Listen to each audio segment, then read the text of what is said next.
Cartão laranja.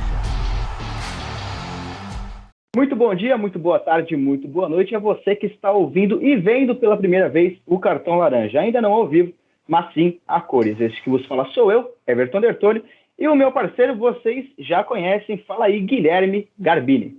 Salve, salve, galera. Estamos aí de formato novo, ano novo, formato novo. Muitas novidades para esse ano aí. Vamos que vamos. É isso aí, muitas novidades. E a gente já começa com uma novidade, que são as entrevistas. A gente pretende fazer muitas dessas entrevistas, principalmente nesse primeiro semestre. E a nossa primeira entrevista do ano é com eles, Gabriel Vico e Vinícius Gobi, do canal, da página, o que é o Debate Oficial. Tem no Instagram, tem no YouTube também, tem várias coisas. Sigam lá nas redes sociais, eles vão falar um pouquinho, vão explicar esse projeto pra gente. E também setoristas do Futebol na Veia. Vico, explica aí nesses projetos pra gente. Um salve aí, pessoal.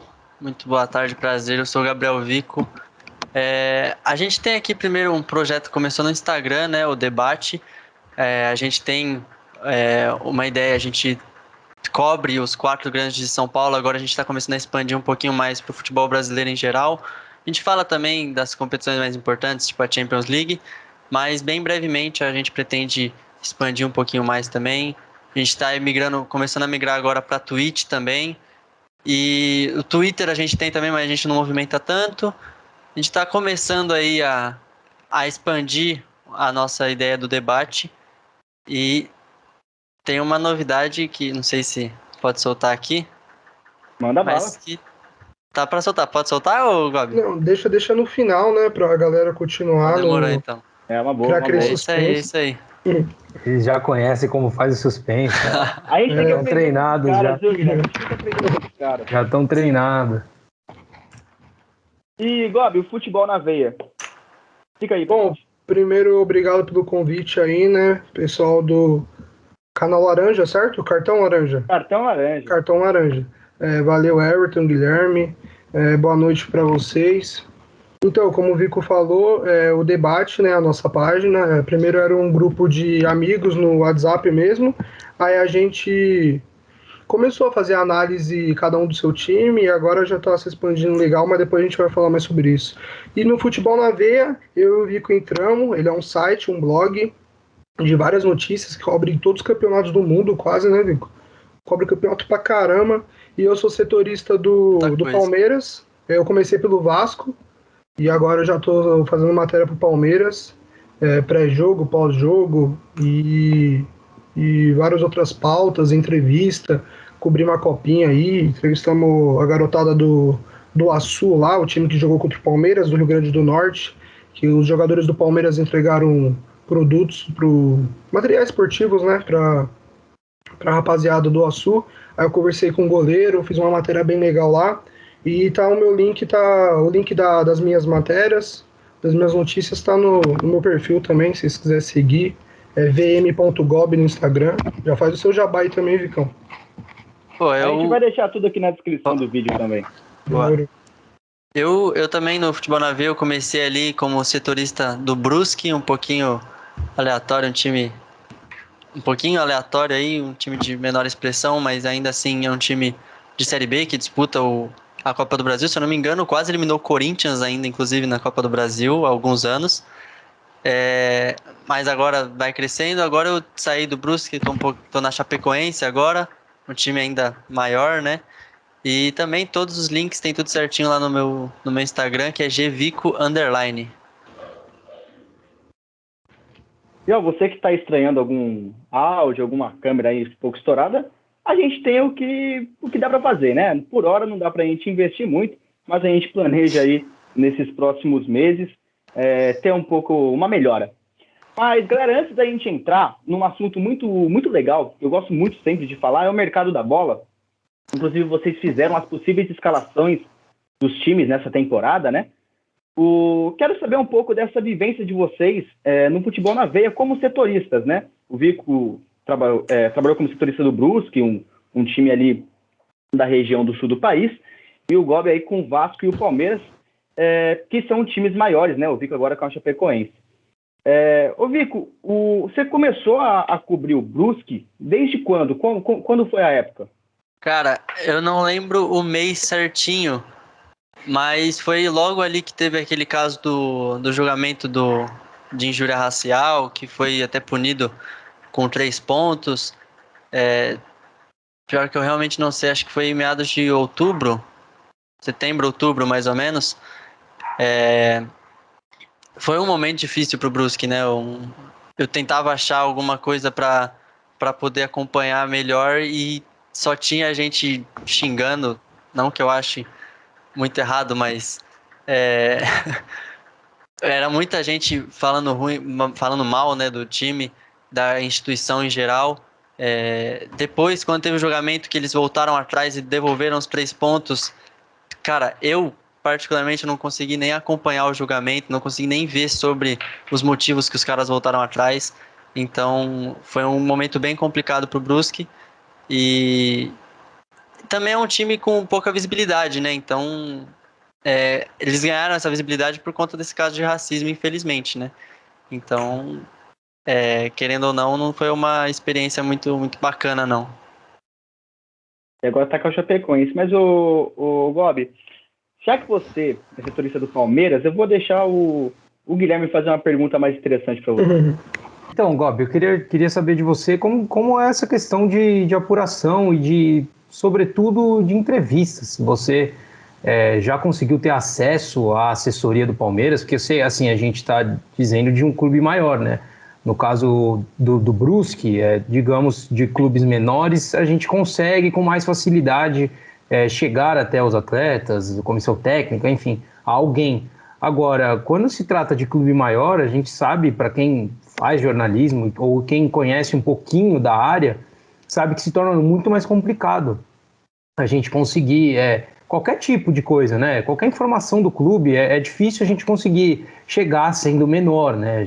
As empresas maiores que conseguem normalmente isso. Então eu queria saber como que você fez essa questão, como que você age, e até sobre o Vasco também, se você já conseguiu algum contato com algum atleta ou com alguém importante dentro do clube, conseguiu alguma informação privilegiada, enfim, conta um pouquinho dessa sua trajetória aí, tanto no Vasco como agora no Palmeiras. Sim, realmente, no Palmeiras é bem mais complicado. Eu até tive contato com os assessores do Palmeiras, se não me engano é Alan e Ângelo, e o Alan, ele é o assessor do profissional. Aí ele já foi bem mais, tipo, seco comigo, assim, já falou, eu não tenho, eu pedi para entrar nos grupos, né, os grupos do jornalista que costuma receber a notícia em primeira mão, mas esse tipo de informação tipo, o cara da Globo, o cara da Band, eles mais criam um laço com o profissional no clube, com o assessor, com aquele cara que transmite a notícia em primeira mão, né? Aí ele recebe, tipo, mais no privado as informações.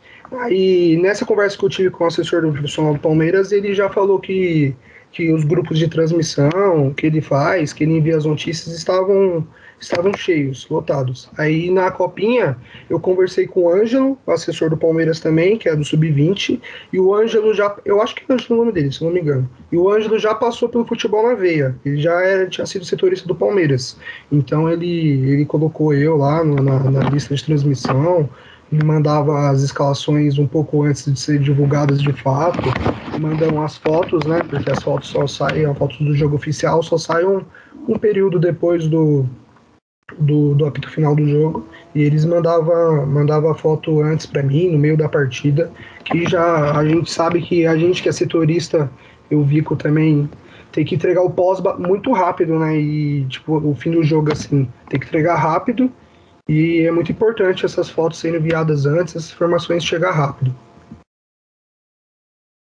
E a gente tem aquela imagem de setorista que é aquele cara que está sempre ali no CT do clube, acompanhando o treinamento, coletivas e tal.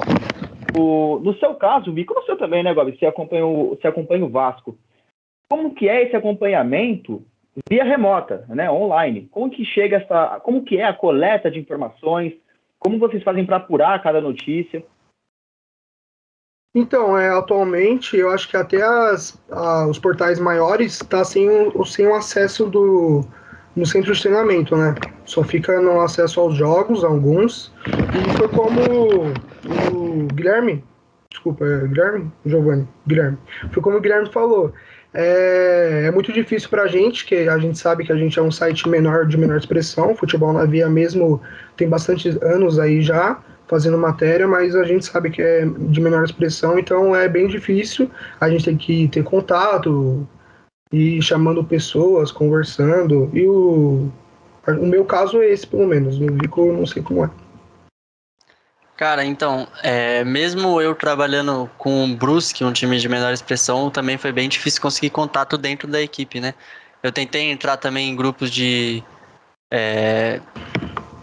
das entrevistas depois do jogo. Por exemplo, o técnico é o Vaguinho Dias, ele vai querer dar uma entrevista, ele vai dar uma entrevista depois do jogo. Tentei entrar em contato para entrar nos grupos para poder fazer perguntas para eles. Também não consegui resposta. Na verdade, entrei em contato com o clube, não obtive nenhuma resposta. Então, mesmo sendo um clube de menor expressão, ainda assim é bem difícil, porque ele tá ali sempre perto da elite do futebol, né? Querendo ou não, é um clube pequeno, menor, mas ainda assim, às vezes chega a ser difícil, parece até que é fora da realidade. Então, para apurar notícia era bem difícil mesmo, tinha que ser completamente olhando pelos sites, vários sites diferentes, então era bem complicado mesmo. Um exemplo, só para complementar aqui, um exemplo legal que pelo menos eu posso dar, é que, tipo assim, eu acho que, como a gente não tem informação de última hora, eu pelo menos penso em fazer alguma matéria, alguma pauta fora da casinha. Uma que, tipo, no caso, uma página grande não postou. Eu tenho uma que até o Vico me zoou aí, que eu não tive muita sorte, que o Vasco contratou o Lisca, né? Eu fiz uma matéria do Lisca falando das jogadas dele, as táticas, os jogadores preferidos dele, a posição, mal elaborada. Aí o Lisca durou nem um mês no Vasco, já foi demitido. E é isso. O Lisca doido, né? O Lisca doido. Depois foi Fernando Diniz, não me engano. Né? Sim, Diniz. Agora tá o Zé Ricardo. Diniz realmente fez ali uma filhinha de não tão bons trabalhos, né? Ainda bem que quando o Diniz chegou, eu já tava cobrindo o Palmeiras já tava mais sossegado. Tem bastante coisa para falar do Diniz. Tem. Tem bastante coisa, taticamente dizendo, tem bastante coisa. Agora, se é ruim ou bom, aí já são outros 500. Só uma coisinha que eu queria comentar é essa situação que ele falou, né, de não tá, os jornalistas não estão tendo acesso aos clubes, etc e tal. Tá na hora já, né, dos jornalistas voltarem. Eu não sei, a pandemia agora virou desculpa para tudo. A torcida já voltou aos estádios, já tá basicamente, digamos que todo mundo vacinado, então eu não vejo mais motivo para a gente não ter mais coletiva de imprensa com o jornalista ao vivo, sim. Fazendo perguntas ao treinador, na zona mista, né? A gente, que virou um pouco de zona de conforto. Né? Virou uma zona de conforto, mas a apuração ela se tornou muito pior. A gente tem hoje em dia os clubes, quem lê as perguntas é o assessor do clube, ele vai colocar a pergunta ao técnico, enfim, a quem é que seja, de uma forma muito mais leve, né? Então já tá na hora de voltar, né? Já passou da hora, aliás. O jornalista às vezes não consegue nem... Às vezes não, nunca consegue nem responder, né? Por exemplo, exatamente. No caso, teve um caso se não me engano foi o Coelho no Corinthians. Já tava na pandemia, teve uma pergunta, ele falou, passa pra próxima e já era, acabou. Foi. Se ele tivesse com um jornalista ali, eu duvido que ele faria um negócio desse. E isso acaba com um pouco do poder que o jornalista tem de levar informação pro público. Né? Fica porque muito mais vago. O treinador, o que quer que seja, fica naquela zona de conforto de só responder o que a assessoria dá. Então, perde um pouco daquela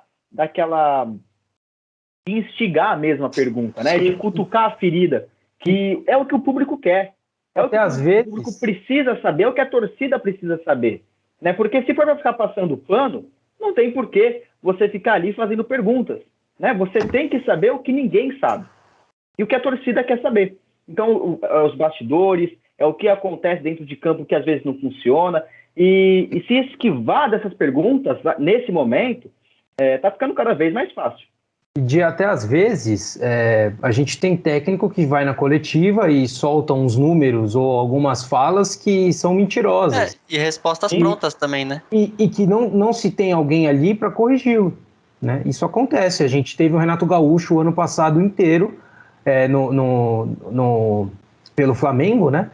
Dizendo que o Flamengo era o único que estava em 3 competições. Ele falou isso em diversas coletivas, sendo que o Atlético Paranaense, que inclusive eliminou ele na Copa do Brasil, também estava em 3 competições. Só um exemplo que me vem à cabeça desse tipo de coisa. Salve para a torcida do Atlético Paranaense. Claro. Nossos amigos. Um grande salve. Mas é verdade, cara. Tá na hora de voltarem às coletivas, né? E era uma coisa legal. Era muito legal de acompanhar aquela entrevista pós-jogo. Principalmente quando tinham polêmicas dentro de campo que você queria explicações, né? E hoje em dia está realmente muito difícil. Mas então eu falei que eles fizeram aí um projeto mostrando as possíveis escalações, né, dos times esse ano. E, cara, muito legal, achei muito legal mesmo. E aí eu queria saber, a gente aqui no Cartão Laranja tem um pouco de foco, um pouco não, né? O nosso foco principal são nos times paulistas, né? O Palmeiras, Santos, São Paulo e Corinthians. Mas vocês fizeram de vários times e acho muito bacana a gente falar sobre isso também. Por exemplo, o Fluminense fez uma reestruturação muito legal. Fizeram até sobre o Grêmio, que está na segunda divisão, sobre o Vasco da Gama, Botafogo. A gente pode até citá-los aqui. Mas queria começar justamente com o nosso foco. E já que temos uma camisa verde aqui na nossa tela, por que não começar pelo Palmeiras, que acho que foi o que menos se reforçou? E a pergunta é, precisava se reforçar? O Palmeiras precisa de alguma peça a mais, o Gobi? Eu acho que com certeza a única peça que precisava ainda não chegou, que é o centroavante, o camisa 9. O Abel mesmo já deu várias entrevistas coletivas pedindo, deixando claro, falou que o camisa 9 é igual ao goleiro, precisa de 3. E o Palmeiras tem o Daverson, agora contratou o Navarro, que é uma promessa, deixar bem claro que é uma promessa, não adianta a torcida do Palmeiras depositar toda a ficha nele para fazer o gol do Mundial, que pode até fazer, né? Que o Palmeiras é assim, os gols de títulos do Palmeiras. Sim.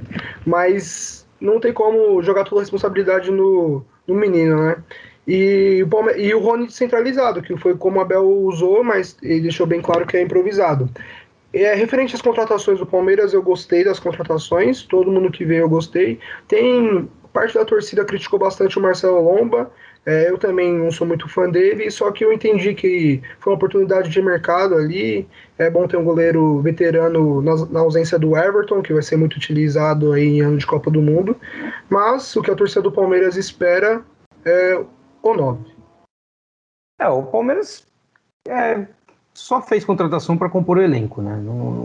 Acho que, a não ser o Atuesta, que é um atleta que me parece ser diferente, que tem potencial para chegar a ser titular, as outras contratações foi todas para compor elenco e para rejuvenescer o elenco, né? A gente tem a saída do William, do Felipe Melo, do Jailson, que eram atletas com uma idade um pouquinho maior, e chegou atletas mais jovens pro lugar deles. A não ser o Murilo, o zagueiro que era do Cruzeiro, estava na Lokomotiv lá na Rússia. Essa foi a única contratação que, digamos, que não foi para suprir a falta de alguém que foi mandado embora, né? Agora, de fato, concordo, faltou o centroavante. O Navarro pode ser esse cara? Sim, ele pode ser esse cara, mas ele não é esse cara pro Mundial. Ele é um atleta a longo prazo. Como a gente já vai falar também sobre isso, sobre o Endrick também é um longo prazo, né? A gente não pode depositar nem no Endrick, nem no Navarro a responsabilidade de ser o 9 do Palmeiras no Mundial de Clubes, que é daqui 2 semanas. O Endrick principalmente, né, cara? Assim, sim. Eu achei cirúrgica a fala do Abel sobre o Endrick não ir para o Mundial. Eu concordo 100%. Perfeito. Eu concordo 100%. O Endrick, a gente não pode esquecer que ele não fez 90 minutos nem no Sub-20. Ele não é o jogador mais pronto do Sub-20. Mas ele é diferente. Sim, ele é diferente, mas a gente não pode queimar etapas em cima dele. Ele tem 15 anos, a idade dele joga 70 minutos. São 2 tempos de 35 minutos o Sub-15 joga. Então, não é que ele não mas então a gente vai deixar o atleta que é tão bom fora? Sim, vai deixar fora porque fisicamente ele não suporta. Fisicamente ele não suporta. Seria desumano. E ele também não faz parte do elenco propriamente dito do Abel. Sim. O trabalho do Abel Ferreira. Ele tem uma qualidade absurda, isso é inegável. Só que eu ouvi um argumento, e concordo 100%, de que ele tomaria o espaço de alguém que ficou, de fato, nesse planejamento do Palmeiras nessa temporada. Aliás, a gente tem que falar também que só podem 23 atletas são enviados ao Mundial. Então, além de tudo, o Abel vai ter que cortar aí 4 nomes. E desses 23, 3 são obrigatórios ser goleiro. É igual na Copa do Mundo. Então, não teria espaço. Mas então leva ele para ficar no banco, só para conhecer a cidade, etc e tal, sentir o clima. Ele poderia ir com do clube, mas é melhor ele ir para Disney. É melhor ele ir para Disney. Não adianta. O que você acha aí, vamos levar ele para ficar no banco. Mas a questão o Palmeiras já vai ser limitado à situação do banco, né? Se pudesse levar vários, aí ok. Daria para entender, mas não é o caso, né? Não é o caso. E aí, Vico, o que você acha tanto do Endrick quanto das contratações do Palmeiras? Cara, eu sinceramente eu acompanhei as contratações do Palmeiras, mas eu confesso que eu não conheço, por exemplo, o Murilo. Eu realmente desconheço. Pode até ser ignorância da minha parte, mas o Marcelo Lomba eu também não acho um goleiro muito bom. É uma boa sombra ali pro Everton. Ainda bem que o Palmeiras contratou para ser reserva, né? Porque se dependesse do Lomba para ser titular, ia ser um pouquinho mais complicado. E as outras... Mas ele vai ser titular em bastante desculpa te cortar, mas ele vai ser titular em um bom tempo da temporada. Porque a gente tem seleção. O Everton é convocado, inclusive, ele é convocado para ficar como terceiro goleiro. Então, o Palmeiras está depositando uma situação em cima do Lomba que ele ser titular de quase um terço da temporada. Eu acho que a sombra do Lomba é pro Vinícius Silvestre, não é nem pro Everton. Ele vai brigar com o Vinícius Silvestre para ver quem vai ser titular. Eu também o Vinícius é um bom goleiro. Mas eu também não achei uma contratação... Acho que o Corinthians, inclusive, acertou muito mais na reposição do goleiro. Por exemplo. Rapidinho, o Everton vai perder até o Mundial, o comecinho, não vai? Não, ele chega antes. Ele volta antes? Chega antes. Inclusive o São Paulo também acertou mais. A gente também vai falar. A gente vai falar, mas aí eu tenho minhas dúvidas também. A questão, pessoal, é que vocês acham que vale a troca do Jailson pelo Lomba? Eu compreendo, porque o Lomba o Jailson, desculpa, tem 42 anos, né? Então, e acho que ele já estava caindo. Mas, assim, digamos que eu compreendo a saída do Jailson, mas a chegada do Lomba, apesar de ter sido uma oportunidade de mercado, eu não vejo tanto com bons olhos. Ele já era reserva no Inter, o Daniel já estava melhor que ele, já é um goleiro com boas falhas, não é um goleiro que, ao contrário do Everton, tem boas saídas com os pés. Então, não compreendi muito a situação do Palmeiras, não. Inclusive dizendo isso, porque ele vai jogar bastante, né? Inclusive, ele já vai ser titular contra a Ponte Preta. Ele vai jogar bastante porque o Everton vai muito para a seleção. A gente tem bilhões de jogos na temporada. Vai ter Copa do Mundo, vai ter amistoso antes da Copa, vai ter eliminatórias. Então, ele vai jogar. Não adianta essa história de ele vai ser só reserva do Everton. Muito pelo contrário, ele vai jogar tanto quanto jogou o Jailson na temporada passada. Será que o Douglas não seria uma melhor opção? Que jogou no Corinthians, no Bahia, agora tá no Havaí. Chegou no Havaí. Ele tá em... Eu acho que talvez fosse uma melhor opção, né? É mais novo até. Um dos pontos do Palmeiras ter trago o Marcelo Lomba foi porque ele chegou sem contrato também, né? O Palmeiras pegou custo zero. Aí o Douglas, o Jandrei, o Ivan, o Palmeiras ia ter que investir. Eu acho que o Douglas também saiu a custo zero do Bahia pro Havaí também. Mas o Douglas aí a gente... ele tava no Bahia, aí ele foi pro Juventude, oscilou bastante. Então, não acho que seria o nome certo. Não acho que seria o nome certo. Mas se a gente for levar nessa questão de oscilar, o Lomba também não passa muita confiança, imagina, pro torcedor palmeirense. Tanto que entre Douglas e o Lomba, eu fico com o Douglas sem pensar duas vezes, tanto por causa da idade, quanto por causa da qualidade, que eu julgo também ser maior que a do Lomba. Eu também acho. O não título do Inter em 2020 vai muito pelo lance bizonho do Lomba lá contra o Sport, se não me engano. E vê que a bola... Acha que a bola vai sair, o cara pega e faz o gol, né? Acho que o Palmeiras foi na questão de vamos trazer um goleiro experiente para quando o Everton não estiver, ele não sentir o peso, digamos. Mas a experiência nem sempre fala tudo, né? Eu não acho ele um horror de goleiro, não acho. Mas também ele tá longe de assim, o Everton pode ficar tranquilo que ele não vai virar reserva. Não vai perder a posição. Mas eu acho que nem se fosse qualquer goleiro do Brasil pro Palmeiras... Se você traz um goleiro promissor, não sei, talvez ele pode chamar atenção numa má fase do Everton. Não sei, pode acontecer. É que essa má Esse fase é o ponto, né? improvável, né? Sim, é improvável, mas ela pode acontecer. O Everton vem em fase muito boa, tem uns 3 anos já, né? Sim. Uns 2, 3 anos. E aí a gente tem que elogiar também o preparador de goleiros do Palmeiras. Não vou me lembrar o nome dele agora, alguma coisa Sampaio, talvez, me perdoa, não vou lembrar. Mas ele vem preparando muito bem.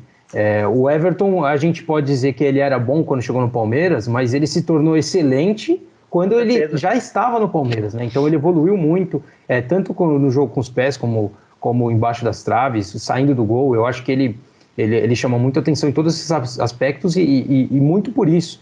Ele é muito bem treinado. O goleiro, também trazendo um pouquinho para a Copinha, o Palmeiras tem um bom goleiro de 18 anos, o Matheus, já tem 2 metros de altura, não sei se vai crescer mais ou não, mas ele foi muito bem na Copinha, ele demonstrou muita segurança. Então, enfim, o Palmeiras também está bem servido de goleiro na base. Pode ser um goleiro para o futuro. Até o outro goleiro também, né? Se não me engano, Kaique, pegou um pênalti também contra o Real Ariquemes, talvez? Sim, tem o Kaique também. Pegou um pênalti bem... mostrou muita frieza, né? O Palmeiras que agora tem Copinha, hein, galera? Aquela musiquinha ali. Ou vai ter que mudar, ou daqui a pouco vai acabar. Vamos ver em fevereiro. Mas, o Gobi, eu costumo dizer que... O Guilherme já vai dar uma cornetada.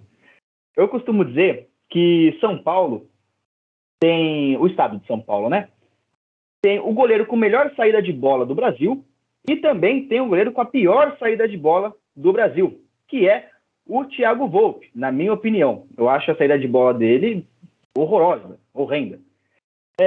E aí, já que o Guilherme falou, né, que o São Paulo trouxe o Jandrei também, queria que você analisasse também as contratações do São Paulo e essa escolha do Jandrei. A gente aqui nos episódios passados, quando a gente cobriu o Campeonato Brasileiro, diversas vezes falávamos que o principal foco do São Paulo para essa janela de transferência era a aquisição de um novo goleiro. Entretanto, o Jandrei é um goleiro que não chega no São Paulo para ser titular imediato. Então, como é que você analisa aí essa vinda do Jandrei ao Tricas? Putz, mano, o Thiago Volpi, ele é complicado, né? Porque ele faz 3 jogos péssimos, um ótimo. 3 péssimos e um ótimo. E os goleiros são mata-matas, né? Sim, E o goleiro não pode... O goleiro não pode ter essa instabilidade, né? E eu gosto do Jandrei. Eu acho que, se for fazer uma aposta, eu acho que o Jandrei assume a posição do Thiago Volpi. Não sei se pra já, obviamente que não, mas eu acho que até o brasileiro, as 10 primeiras rodadas do brasileiro, eu acho que ele assume. E o Thiago Volpi, você falou que tem a pior saída de bola, né, do futebol brasileiro, mas a saída do Cássio também, ele briga ultimamente tá difícil, né? Mas vamos lá, para analisar as contratações de São Paulo, me ajudem aí. É o Rafinha do Grêmio, Alisson, Nicão, Patrick. E o Jandrei, obviamente. Principais, sim. Então, o que eu vou falar dessas contratações? São 4 caras de nome, 4 caras que todo mundo já sabe que é muito bola. O Nicão, eu gosto muito dele, gosto muito de verdade do Nicão. Acho que foi um dos melhores jogadores da temporada da última que passou. E só que o São Paulo, eu vejo o São Paulo numa decadência. eu tenho a sensação que todo mundo que vai no São Paulo vai dar errado. Eu não sei se vocês têm a mesma sensação que eu. Não é clubismo da minha parte, né? Porque eu tô com a camisa um P aqui no peito. Mas analisando jornalisticamente, eu acho que o São Paulo está numa decadência, muito por causa da diretoria. E as contratações, nome a nome, foi boa. Só o Alisson que não me agrada muito. Eu acho o Alisson com pouca qualidade técnica, ele é bem mais raçudo. Mas é o que eu falei, eu tenho a sensação que ninguém vai dar certo no São Paulo. Mas eu acho o Nicão muito bom jogador. O Patrick, nossa, o Palmeiras sofre com o Patrick. Todo jogo do Palmeiras e Inter, o Patrick faz gol no Palmeiras. E é bom jogador também. E eu acho que os três, o Alisson acho que não, os três chegam para ser titular e o Jandrei assume a titularidade com o decorrer da temporada. Eu acho que dos times de São Paulo, o Tricolor Paulista foi o que melhor contratou. Eu achei muito interessante todas as contratações que o São Paulo fez. É claro que o Jandrei não seria a minha melhor opção, mas eu entendo a contratação dele. Entretanto, eu achei que o São Paulo acertou em cheio na contratação do Rafinha. É um jogador muito experiente, é verdade, né, nessa questão de idade, mas que também consegue entregar bons resultados. Também é verdade que ele não fez uma baita temporada com o Grêmio, e tão pouco é difícil ele repetir aquela temporada que fez jogando pelo Flamengo, mas para quem tinha ali Igor Vinícius na posição, o Rafinha é uma baita melhora. E Patrick, Nicão, eu acho que foram contratações excelentes. São jogadores que eram o destaque nas suas equipes, o Patrick ao lado do Edenilson, o Nicão, talvez o maior nome do Atlético Paranaense, né? Fez o gol do título da Sul-Americana. E o Alisson, eu tô contigo, Gobi. Também não vejo toda essa qualidade no Alisson. É sim um jogador que tem bastante raça, mas que muita gente elogia demais, na minha opinião, e ele entrega de menos. Sobretudo nessa campanha que o Grêmio fez na temporada passada, que culminou no rebaixamento. Você tem a mesma visão, Vico? O que você entende aí dessas contratações? Cara, eu achei o mercado do São Paulo muito interessante também. O Patrick, pra mim, eu acho ele muito bom jogador, o Patrick. Por mais que há um tempo já ele vem caindo um pouquinho de desempenho no Inter, né? Por exemplo, ano passado ele não foi o Patrick de 2019, por exemplo, que era um absurdo de jogador, na minha opinião, na minha visão. Mas é um bom jogador, a gente sabe do que ele pode agregar no time de São Paulo, até por questão de experiência, né? Então eu acho que o São Paulo também acertou nisso, na questão da experiência, porque ele trouxe 3 jogadores já com uma idade um pouquinho mais avançada, mas com muita rodagem no futebol, que seria o caso do Patrick, mas quem? Rafinha e o Jandrei também, né? Que já tem um pouquinho mais de idade também. O Nicão também. O Nicão também não é tão jovem. Sim, é que o Nicão não rodou tanto, né? No caso, ele ficou mais no Atlético Paranaense aí durante um bom tempo. Então, o Rafinha, pra mim, eu acho ele um ótimo jogador também. Desde o Flamengo, ele vem decaindo um pouquinho, né? Até no finalzinho da temporada do Flamengo, ali em 2019, que ele jogou no Flamengo. Ou foi 20? 19, né? 2019. Então, ele vem decaindo desde o finzinho daquela temporada ali. No Grêmio, não tem muito o que falar no Grêmio, porque ninguém jogou bem no Grêmio ano passado. Então, é até meio difícil de falar. É o mesmo caso, por exemplo, do Botafogo em 2020.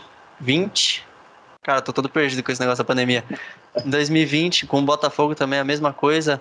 Então, jogadores que pareciam ser bons não jogaram nada. O Honda é um grande exemplo disso. Então, eu achei o mercado de São Paulo muito interessante. Acho que é o mais interessante dos 4 grandes daqui de São Paulo. E aí, Gui? Concordo. Na minha opinião, o São Paulo foi o que melhor se mexeu até aqui no mercado, apesar de o Corinthians também achei que foi muito bem. Também a gente tem que dizer que o Corinthians fez contratações na temporada passada ainda, mas visando mais essa, né? Eu disse muitas vezes isso aqui no Cartão Laranja, que eram contratações pensando para o futuro, né? O Roger Guedes vindo no meio da temporada, o William, o Renato Augusto, eles vão brilhar mesmo, devem brilhar, imagino eu, a partir desta temporada. Por E o isso que eu São coloquei, Paulo... só deixa eu te cortar rapidinho, por isso que eu coloquei o Palmeiras como um dos que menos contratou. Se a gente fosse levar número por número, o Corinthians contratou pouco, né? Contratou pouco. Mas eu coloquei na conta a chegada desses reforços, Roger Guedes, Juliano, tá na conta dessa temporada, até porque eles foram feitos para essa temporada. Sim. Então, aí voltando para o São Paulo, era o clube também, digamos que era o que mais precisava, né? Pelas ambições do São Paulo. O Santos, a gente tem que dizer que está numa uma espécie de recuperação financeira, está se travando um pouquinho mais.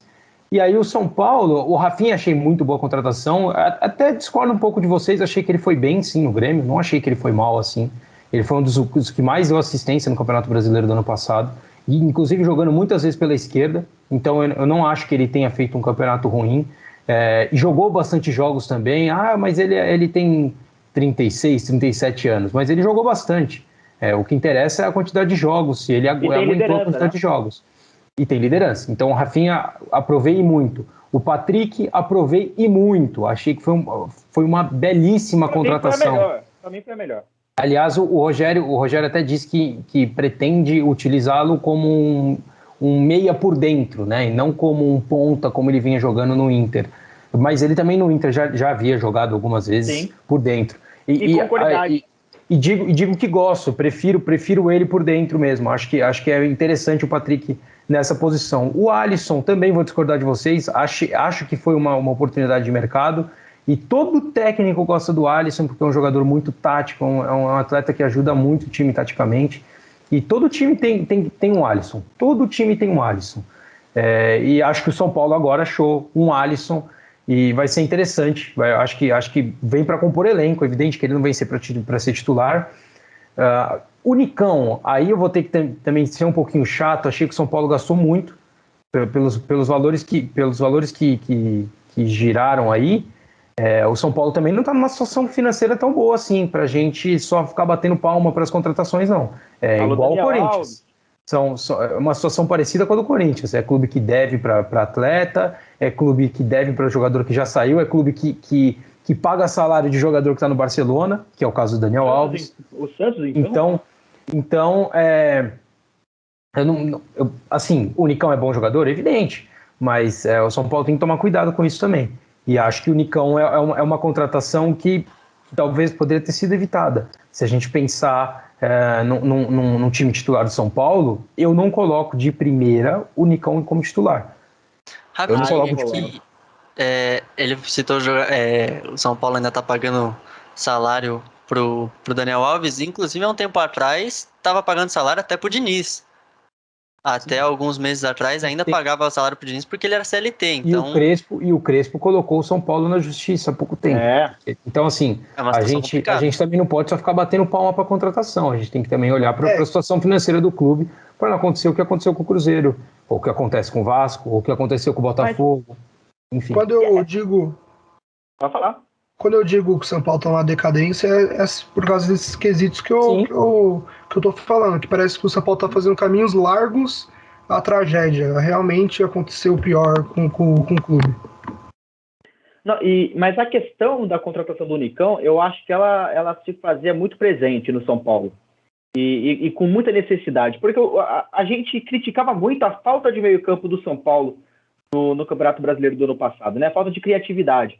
O São Paulo dependia muito do Benítez, que nem sempre estava lá para servir o tricolor. Então, assim, agora com Patrick, Nicão, ganha uma qualidade de passe, de criação muito maior. Muito maior. E o ataque do São Paulo, se bem servido, funciona muito bem. Se quando não era bem servido já funcionava, a gente tem ali um trio com Rigoni, Caleri e o Luciano, imagina agora com essa qualidade de passe. Então eu entendo sim a preocupação que se tem com o lado financeiro e acho super justo ter essa preocupação, só que eu vou argumentar igual eu argumentei quando o Corinthians trouxe os reforços no meio do ano passado, no meio do campeonato. Você não vai mudar o patamar do seu time, você não vai obter o lucro se você ficar com a base que eu digo não é categorias de base, mas a parte plana do seu time concreta. E o São Paulo busca isso. O erro do São Paulo, na minha opinião, é buscar isso todo começo de temporada. É buscar isso todo começo de temporada. O São Paulo se reestrutura todo ano. Todo ano. Quando o Daniel Alves chegou no São Paulo, era uma reestruturação. O ano passado foi outra. Contratou o Éder, contratou o Rigoni, que deu certo, mas contratou outros jogadores também que não deram certo. Então, eu acho que esse é o principal erro do São Paulo. O Benítez, claro. E a gente também tem os jogadores da base do São Paulo que vão crescer, né? A gente fala muito do Palmeiras na base, mas o São Paulo é muito parecido com o Palmeiras nesse quesito. São muitos jogadores bons e que, inclusive, por exemplo, o Sara. Eu vejo o Sara com um atleta com crescimento, um jogador que vai crescer. O Luan eu vejo assim também. Você tem ali, você tem o Marquinhos que já entrou muito bem nos poucos jogos que ele jogou na temporada passada, ele já entrou muito bem. E você tem agora inclusive o Rogério Ceni disse que queria um jogador de velocidade, ele vai ter o Caio. O Caio é muito bom jogador. Uma grande copinha. Então ele pode ser bem aproveitado também. Tem também o Vitinho, né, que jogou muito bem. O São Paulo vai criando opções, né? Vai melhorando o seu time. E é muito legal de ver o Alex fazendo um bom trabalho com o Sub-20 do São Paulo, né, cara? Acho que a gente tem que falar isso, é muito bacana. Mas assim, como eu falei, e vocês falaram também, o São Paulo tem que ter essa preocupação, né, de como vai pagar os salários, já que tem uma dívida muito grande. E o Guilherme bem citou, é o caso também do Corinthians. O Corinthians vem contratando jogador caro, atrás de jogador caro. É verdade que os do ano passado vieram a custo zero, o próprio Paulinho veio a custo zero, mas os salários são bem grandes. E muito se cogita esses nomes internacionais, como Cavani, Diego Costa, falou-se também do Falcão Garcia mais recentemente. E tudo isso fica um pouco obscuro quando a gente fala de tal patrocinador vai pagar, e muitas vezes a história é desconversada. Tem aquele negócio da transparência que muito se pede na diretoria do Corinthians, às vezes acontece a maior parte do tempo. Não acontece, mas o Corinthians teve reforços, né? Teve o Bruno Melo ali pela lateral esquerda, teve também o Robson Bambu, jogador que veio aí da França, teve passagem pelo Atlético Paranaense, e foram esses os reforços que a gente pode falar que vieram esse ano. Paulinho veio para o Corinthians o ano passado, já estava bem certo. E o Ivan, que foi uma ótima contratação, a gente pode até falar um pouco mais dele depois, mas eu quero saber a opinião de vocês em relação ao Timão, como é que foram as contratações nas suas visões? Cara, então, na minha visão, o Corinthians contratou bem. Eu acho que não tem como discordar disso. Trouxe aí um Renato Augusto, um William, um Paulinho. Eu vou falar dos que tem mais nome, assim, Renato Augusto, William e Paulinho, que são 3 jogadores que tiveram passagem por seleção, chegaram a ser titulares da seleção. O Paulinho chegou a fazer 3 gols em partidas eliminatórias.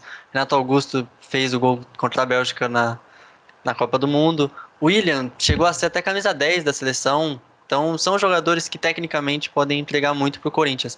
Mas eu sempre prezei desde o começo das especulações, primeiro com o Juliano, né, que chegou a especulação, já anunciou logo em seguida porque foi muito rápido. Desde o começo dessas contratações eu sempre fui muito cético e sempre pensei que era uma questão de financeiro. Mas depois eu fui pensando um pouquinho melhor e eu percebi que o Corinthians está fazendo agora o que fazia antes, só que com menos jogadores e com mais técnica. Porque antes contratava diversos jogadores que não vingavam, pagando salários menores. Agora contrata jogadores experientes e que todo mundo sabe da técnica, com salários muito altos, só que contrata menos. Então, e são jogadores que a gente sabe que pode dar um retorno técnico para a equipe. Inclusive, desde o começo, da estreia do Juliano contra o Santos ano passado, a gente já consegue perceber que os caras são diferentes e eles melhoram muito a equipe. Já nessa temporada, eu gostei das opções de mercado que o Corinthians trouxe. O Bruno Melo, os poucos jogos que eu acompanhei, eu achei ele um jogador ok, um bom jogador, um mediano para bom, que pode fazer muito bem a sua função. Também joga improvisado de lateral, de zagueiro, perdão. e volante. O Robson Bambu eu não conheço muito, ele saiu muito cedo daqui do Brasil, jogou no Santos, jogou no Atlético Paranaense, depois já foi direto para a França, então eu não conheço muito do Robson Bambu, não acompanhei muito. E o Ivan é um grande jogador que todo mundo já sabe, né? Eu pelo menos, eu nunca entendi como ele demorou tanto para sair da Ponte Preta.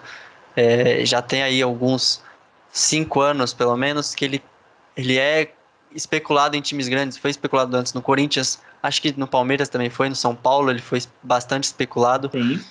Então é um jogador que sempre foi muito cogitado pelos grandes times da capital, e eu não sei como ele demorou tanto para sair da Ponte Preta, mas eu acho que o Corinthians acertou muito na contratação dele, porque é um jogador jovem, mas nem tanto. Não é igual um Matheus Donelli, que tem 19 anos. Sim. Tem experiência. Tem experiência, tem uma rodagem, então é um jogador jovem que pode evoluir muito ainda e já tem uma experiência, então já é um pouquinho mais confiável. Eu vi muita gente, inclusive, criticando nas redes sociais que já tem o Donelli, não precisava trazer o Ivan. Eu discordo, porque o Donelli ainda é muito despreparado, por mais que ele tenha passagem por seleções de base, foi campeão mundial no Sub-17 com a seleção. Por mais que ele já tenha se mostrado um bom goleiro, jogou bem contra o Palmeiras também no Brasileirão do ano passado, já se mostrou ser um bom goleiro também, que tem muito a evoluir, mas ainda é muito jovem. Por exemplo, o Cássio também às vezes atinge um nível absurdo, acaba suspenso, porque a gente sabe que ele gosta de fazer um pouquinho de cera, aí é suspenso num jogo de oitavas de final de Libertadores, vai jogar na Bomboneira com o estádio lotado, é complicado para um moleque de 19 anos. Não que eu acho que o Ivan também tenha tanta experiência assim para aguentar tanta pressão, mas ele já é um pouquinho mais de rodagem, né? Então eu gostei das contratações. Acho que não apenas nesse caso, né, de precisar de um goleiro pela Bomboneira, mas para segurar o tranco mesmo, e até para substituir o Cássio. Antes de eu mostrar meu ponto, quero saber a sua opinião, Gobi, sobre todas essas contratações que o Corinthians fez e o planejamento que vem fazendo para essa temporada. Então, eu até estava conversando com o Vico esses dias. O Vico me perguntou o que eu achei das contratações. Eu falei que os nomes, os medalhões, já que a gente conhece, o William, o Paulinho, o Renato Augusto, que realmente foram para essa temporada, não dispensa comentários, não precisa nem falar, são jogadores de qualidade que está escasso no futebol brasileiro. Você vê o William jogando contra a Ferroviária, meu Deus do céu, mano, o William joga demais. Demais mesmo. O Paulinho também, mesmo meio fora de ritmo, já mostrou muita qualidade nesse primeiro jogo. Mas foi o que eu falei pro Vico. O Corinthians, eu vejo o Corinthians como um time muito forte nas Copas. Só que nos pontos corridos eu não sei se vai ter a mesma força assim. Porque eu não sei se o Renato Augusto vai ter. O Renato Augusto, o Paulinho, o William, vai ter. O físico deles vão aguentar o calendário do futebol brasileiro, que a gente sabe que é muito traiçoeiro, né? Mas eu vejo o Corinthians muito forte nas Copas. Eu vejo o Corinthians como um dos 5 ou 4 mais fortes para ganhar Libertadores, junto com Palmeiras, Atlético, Flamengo e o River aí. Eu acho que o Corinthians está nesse bolo. Lógico, é um pouquinho menos forte que o Flamengo, acho que o Atlético, até mesmo que o Palmeiras, que manteve a base, né? Só que... Até por causa do entrosamento, né? Sim, mas eu acho que corre por fora. E eu acho o Corinthians muito importante. Vai ser muito importante para o Silvinho esse Campeonato Paulista para o Corinthians. Até por isso eu acho que o Corinthians é favorito para o Campeonato Paulista, porque o Silvinho vai ter que mostrar aí. Se o Silvinho perder pro Palmeiras e perder pro São Paulo, eu acho que ele já cai, porque eu não consigo ver o Silvinho com tanto respaldo assim da diretoria. E aí o futuro a gente vai ver, né? Se o Silvinho vai conseguir ter força até as fases finais da Libertadores ou não. Eu acho que essa é a grande questão do Corinthians. Quer responder essa questão? Pode, manda bala. Rapidinho aqui, eu só quero complementar que eu falei da parte técnica dos jogadores, mas também tem a parte tática e a parte de inteligência deles também, né? Porque são jogadores muito inteligentes, a gente sabe disso. O Renato Augusto, ele organiza o time dentro de campo. Ele é um jogador tático absurdo, ele percebe, ele consegue ler o jogo com uma perfeição que pelo menos, eu nunca vi um negócio desse. Pelo menos não aqui no Brasil. Nunca vi um negócio parecido com isso. O cara o que ele faz dentro de campo ali para organizar a equipe é algo muito grande. Também o Paulinho também, se não me engano, fez curso da CPF, inclusive para já virar treinador assim que se aposentar, já fez o curso da CBF. Então, são jogadores taticamente também que serão muito importantes para a equipe. Você quer responder já a pergunta do Gobi, esse questionamento sobre o Silvinho, Guilherme, e falar também sobre as contratações? Sim, respondo. Eu acho que o Silvinho tem que ser respaldado.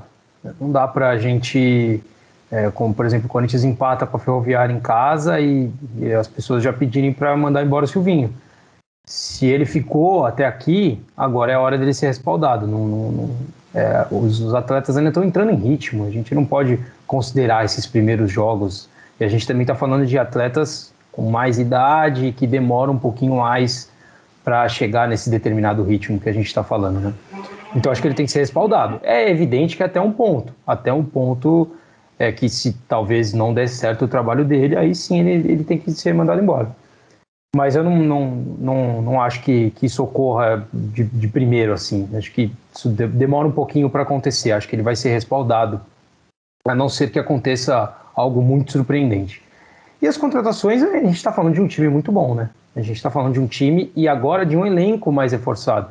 E o time, a gente pega aí, vamos lá, Cássio, Fagner, William, Renato Augusto e Paulinho são 5 jogadores que estavam na última Copa, em 2018. E a gente pode dizer que 3 titulares, o Fagner, o Renato e o Paulinho, o William era um jogador que... O Renato não foi tanto titular porque ele estava lesionado, né? Mas senão ele com certeza seria titular. O William já alternava um pouquinho mais entre titular e reserva. Então é um time muito bom, é evidente. O Roger Guedes e o Juliano se completam também muito bem. Gostei muito da contratação do Bambu. É claro, é aquilo. Eu falo hoje que gostei da contratação, amanhã ele me prova ao contrário que não. Mas aí a gente não pode ter bola de cristal. Eu estou dizendo do que eu vi dele, tanto no Santos como no Atlético Paranaense.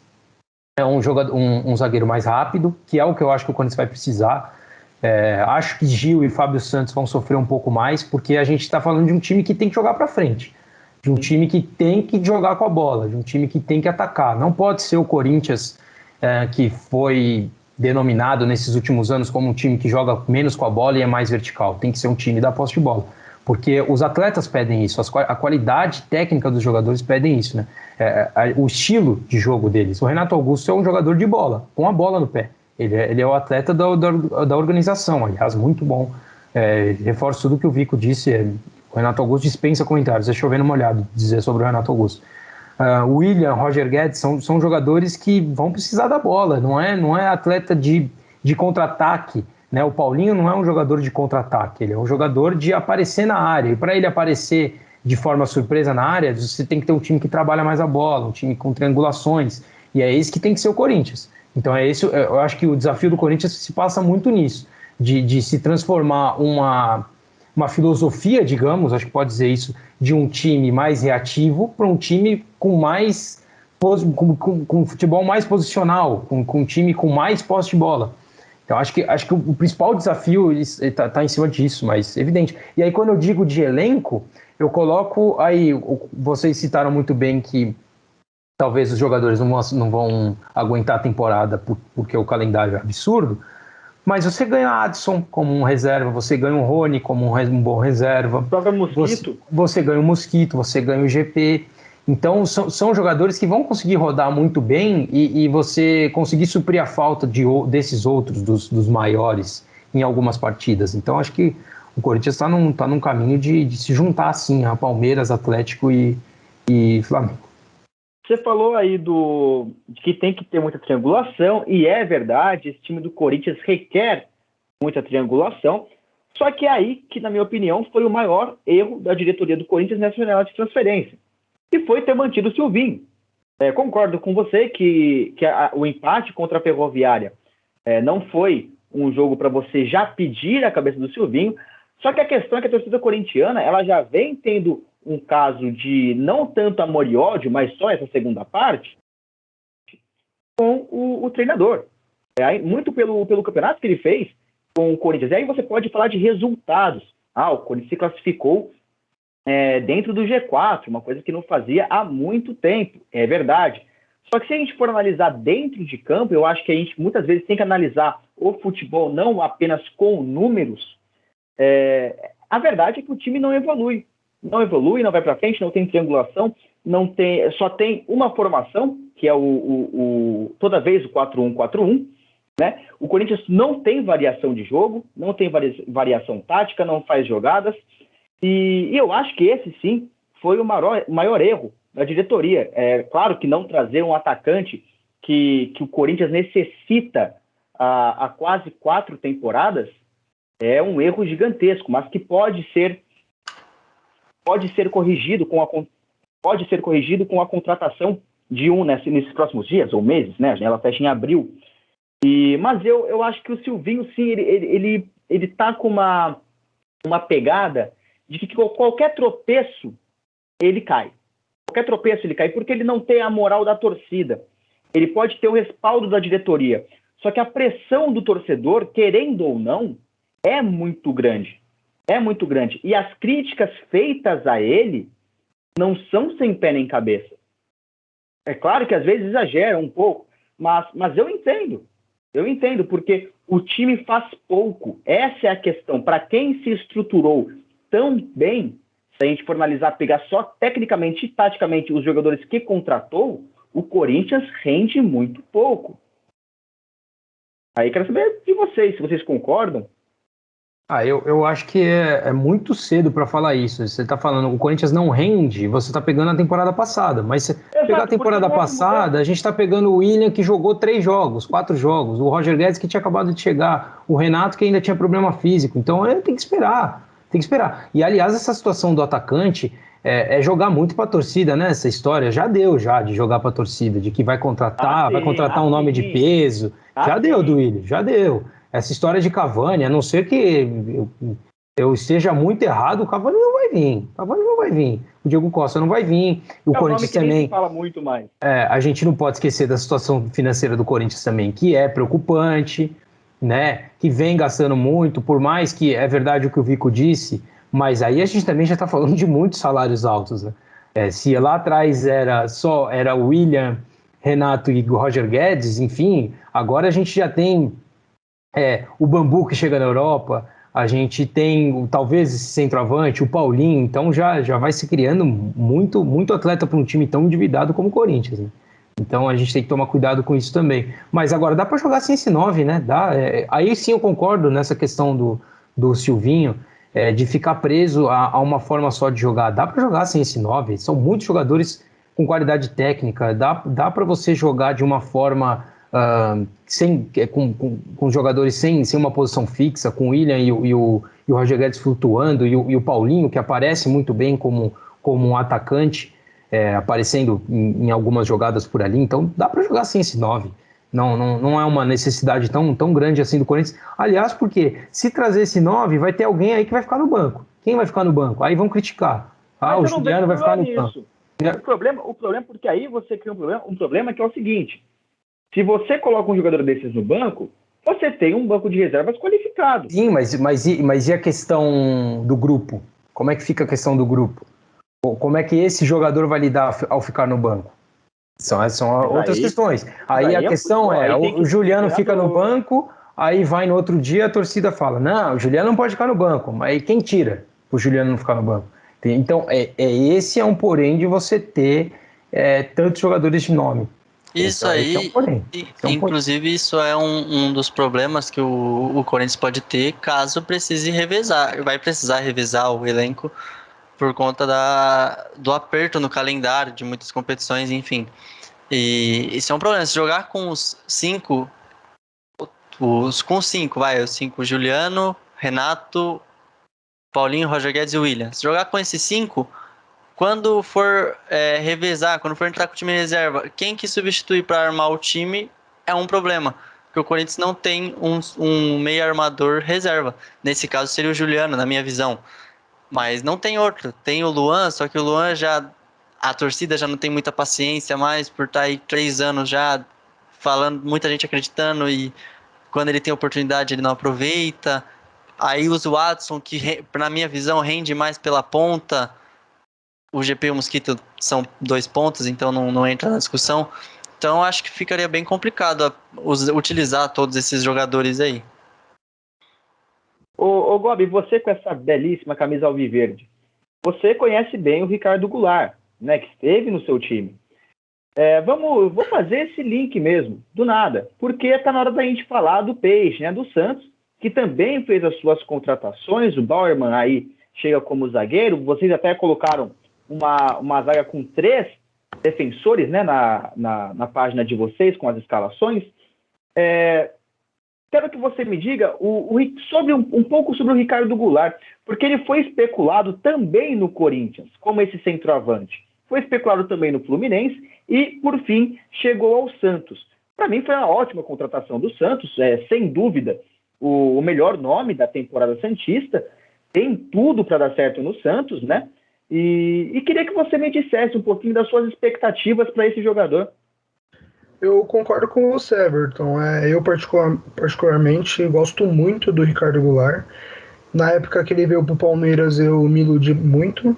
Eu gostei muito das atuações dele. Eu acho que eu vejo o Ricardo Goulart no Palmeiras, a passagem dele no Palmeiras.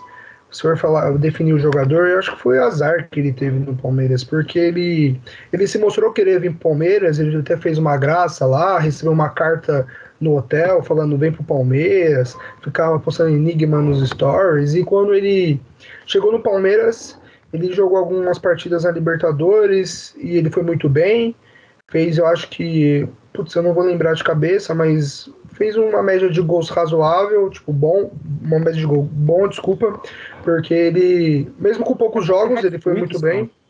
Fez até porque eu ia falar, só que eu fiquei, não deu a confiança. Na Libertadores, né? Fase de grupos.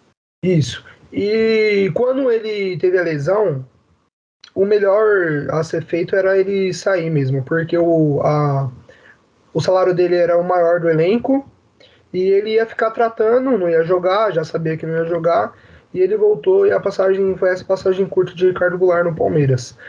Claro, não vai ser o Ricardo Goulart do Cruzeiro, mas até no futebol chinês ele tem bons números, e eu acredito que com certeza é o jogador de maior qualidade nesse sistema ofensivo do Santos, e vai ajudar bastante o Santos no que o Santos for brigar.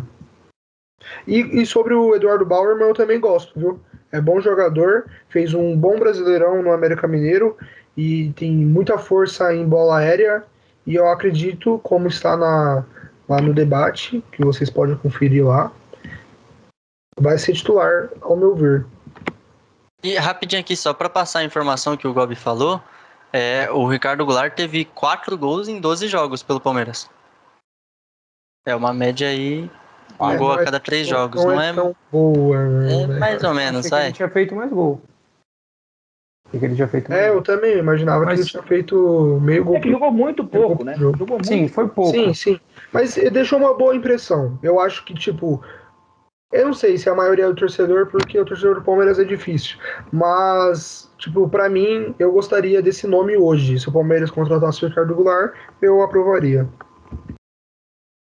Eu aprovo. Para o Santos, eu aprovei a contratação. Acho que é uma contratação interessante. Só acho que eu fico com o pé atrás porque ele é um jogador com muitos problemas físicos. Não era da época do Palmeiras, era de antes do Palmeiras. Ele, inclusive, se eu não me engano, ele tem uma parte do menisco que foi afetada, que diminui até os movimentos dele. Então, tem que tomar cuidado com isso. Mas o Santos está fazendo a contratação sabendo disso, e acho sim que foi interessante. Acho que para o Palmeiras já passou. Acho que o Palmeiras passou desse nível de trazer um jogador que tem problemas físicos, etc. e tal. Acho que não é o momento do Palmeiras para isso. Mas para o Santos, sim, eu acho interessante. Fico com esse pé atrás, mas que ele, de qualidade técnica, ele tem muita, não tem dúvida. Ele é um meia atacante, né? Não dá nem para dizer que ele é um meia armador e nem um centroavante. Ele é um meia atacante para jogar ao lado, sim, do Marcos Leonardo, por exemplo. Acho, inclusive, que aí a gente tem que destacar no Santos mais essa questão dos jovens também. Talvez seja o ano que o Ângelo vai ter mais chance, vai ter mais oportunidades e vai conseguir se destacar mais. O próprio Marcos Leonardo, que o Santos conseguiu renovar, acho que a gente pode dizer que até basicamente uma contratação para o Santos ter conseguido ficar com o Marcos Leonardo é importante, foi muito importante. Então, também o Sandri agora vai ter uma temporada inteira, né, basicamente, que ele teve uma lesão muito séria. Então, acho que é o Santos se reformulando para ir crescendo aos poucos.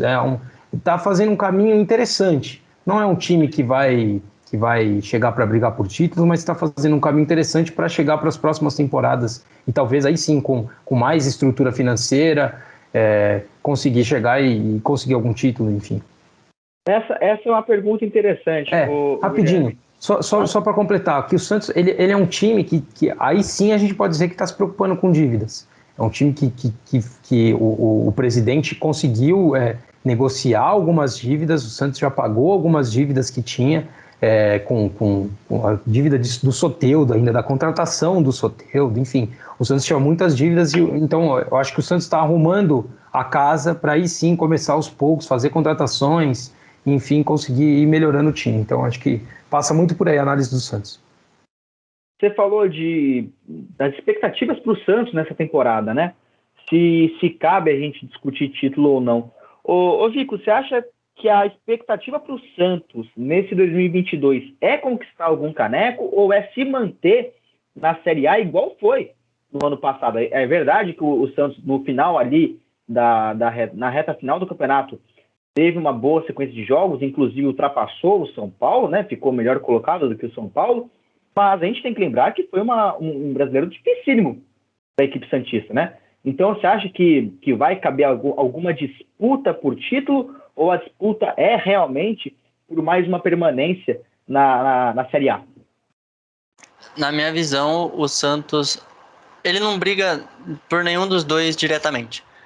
Certo. Ele não vai brigar por muito título, pode surgir aí, talvez, por conta do Carille, que já se mostrou ser muito copeiro no Corinthians. Às vezes ele aparece aí no Paulista, ganha um Paulista pro Santos. Talvez, eu acho difícil, mas pode acontecer, que também foi muito difícil quando ele ganhou no Corinthians. O time, por exemplo, de 2018 era muito complicado, muito conturbado, então ele ganhou e ganhou bem, era considerado até quarta força em 2017. Então, e ele conseguiu ganhar o Brasileirão e o Paulista, então às vezes ele consegue surpreender. Mas eu acho que a briga fica mais para a parte de baixo da tabela, meio para baixo da tabela ali do Brasileirão. Não vai brigar para não cair, na minha visão, não vai ficar ali em 15º, 14º, mas fica ali 19º, 12º ali, na minha visão. Ganhar título muito difícil e cair eu acho mais difícil ainda. Eu acho que a expectativa para essa temporada é muito maior do que a do ano passado. Eu cansei de falar aqui no Cartão Laranja que não duvido em nada o Carille conquistar um título paulista com o Santos. Não duvido. E eu falei, quando o Carille fez aquela sequência ruim de jogos, questionei se seria correto mantê-lo no cargo.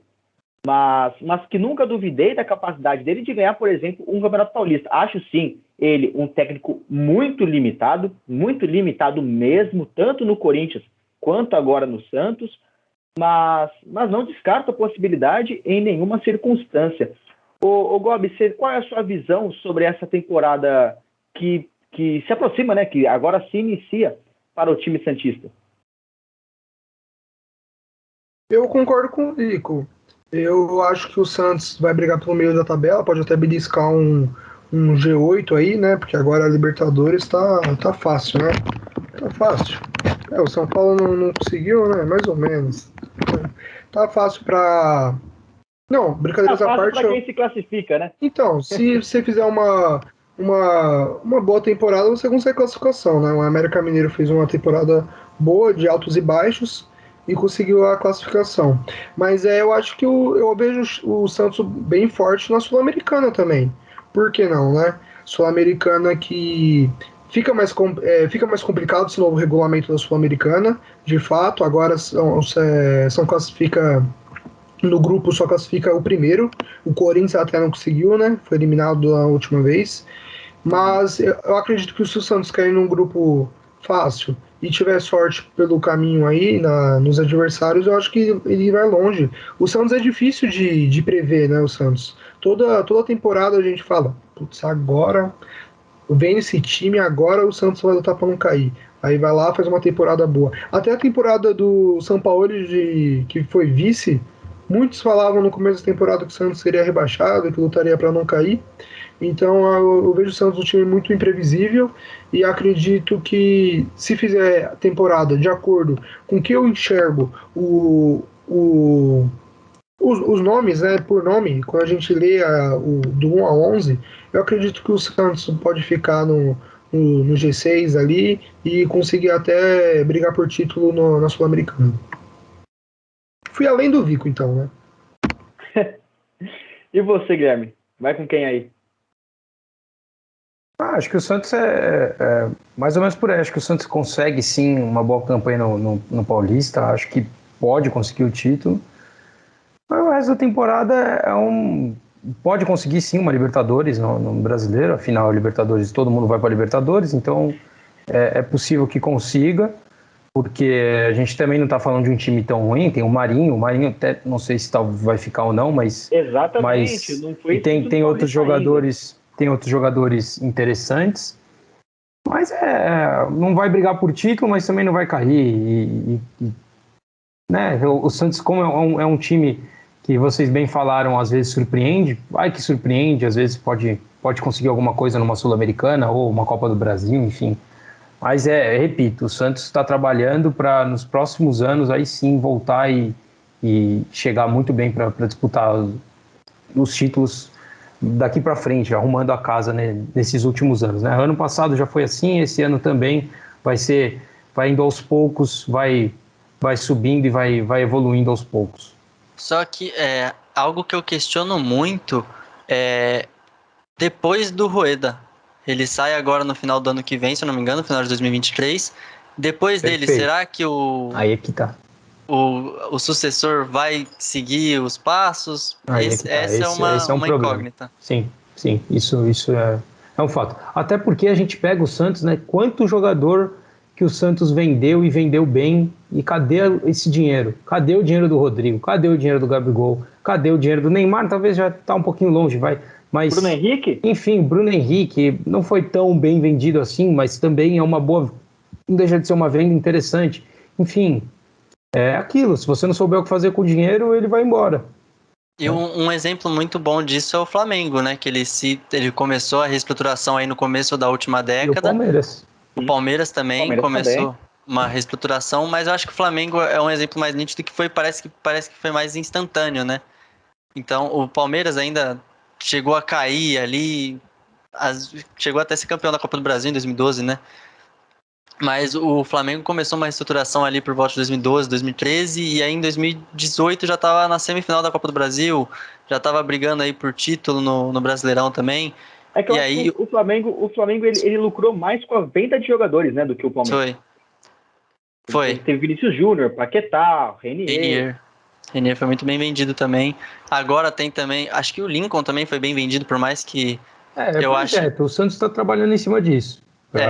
Tentar um projeto assim como o do Palmeiras, como o do Santos.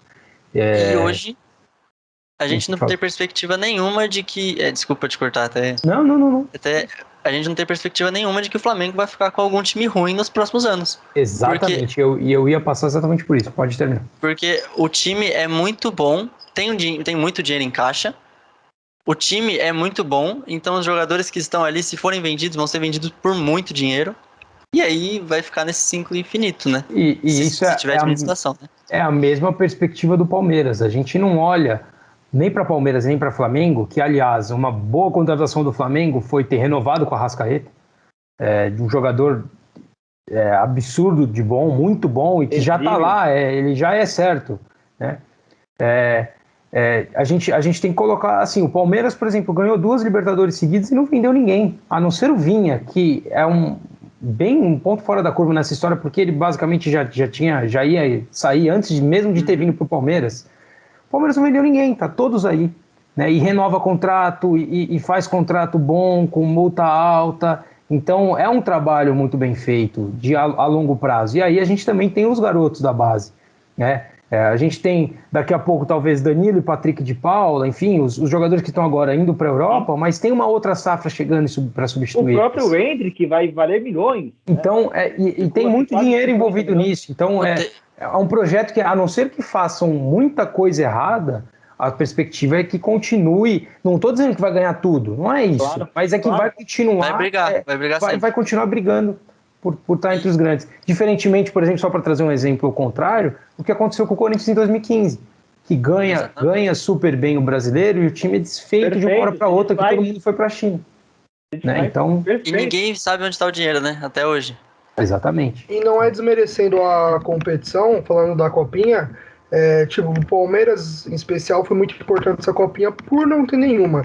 Mas a principal importância é saber que do 1 ao 11, esses jogadores que foram campeão pelo Palmeiras podem subir e podem participar desse ciclo que a gente está comentando aqui. Muito se fala do Hendrick. muito, muito boa para o torcedor. Muito se fala do Hendrick, mas eu vejo, por exemplo, o Gabriel Silva e o Giovani com muito potencial.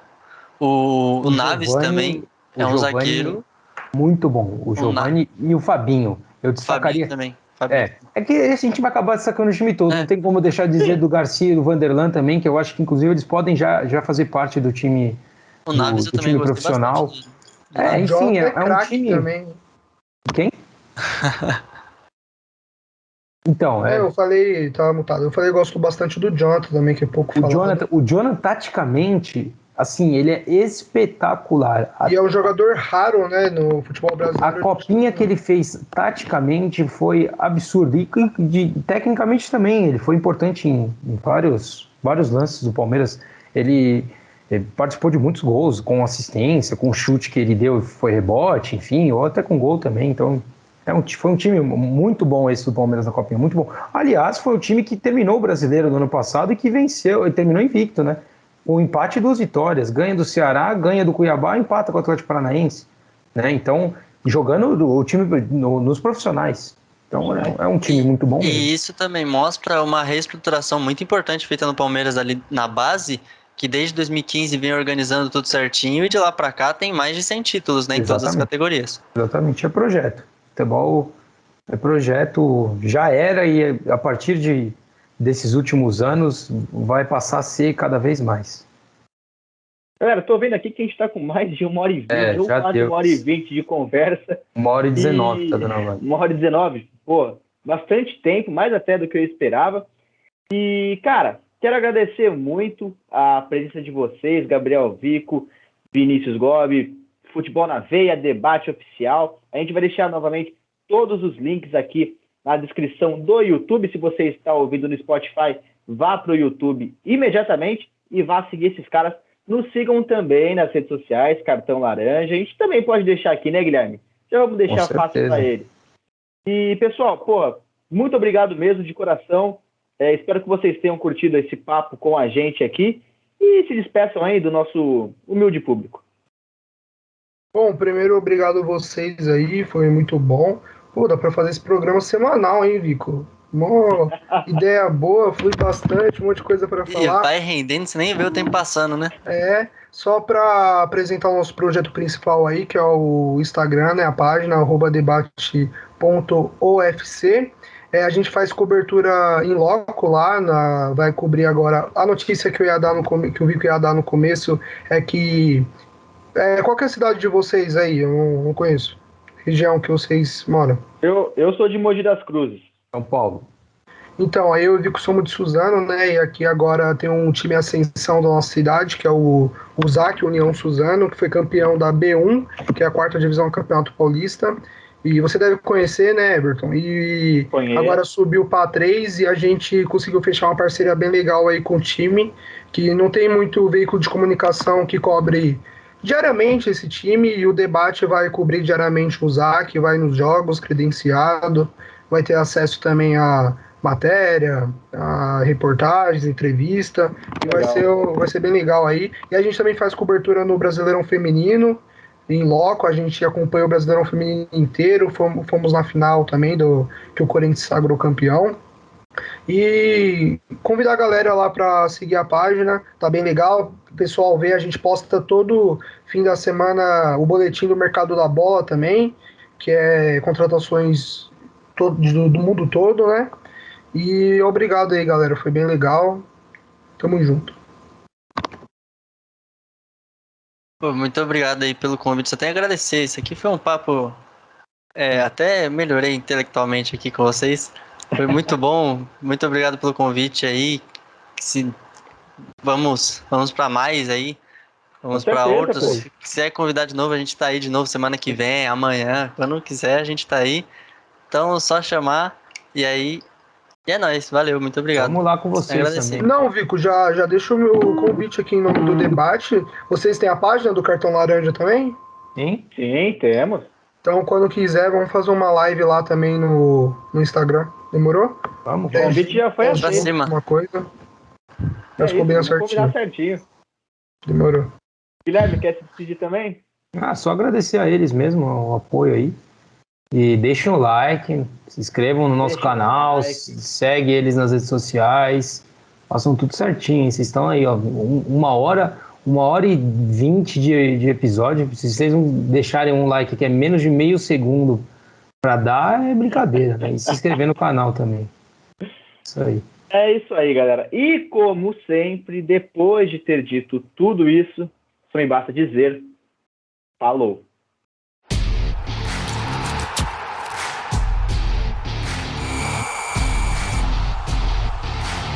Cartão Laranja.